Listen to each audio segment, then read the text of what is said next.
ജസ്ന തിരോധാന കേസിൽ തുടരന്വേഷണമാകാമെന്ന CBI.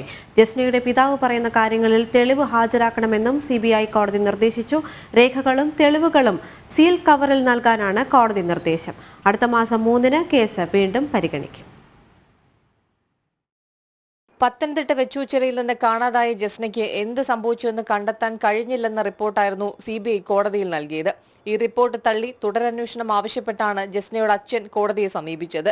ജസ്ന ജീവിച്ചിരിപ്പില്ലെന്നും എന്താണ് സംഭവിച്ചതെന്ന് കണ്ടെത്തണമെന്നുമായിരുന്നു ആവശ്യം. കേസിലെ ചില പ്രധാനപ്പെട്ട ഭാഗങ്ങൾ CBI അന്വേഷിച്ചിട്ടില്ലെന്നും ജസ്ന 4 വ്യാഴാഴ്ചകളിൽ കോളേജിൽ പോയിരുന്നില്ലെന്നും പിതാവിന്റെ ഹർജിയിൽ പറയുന്നു.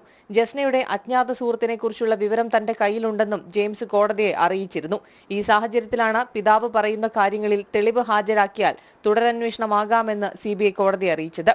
അടുത്ത മാസം 3-ന് കേസ് വീണ്ടും പരിഗണിക്കും. ജനം, തിരുവനന്തപുരം.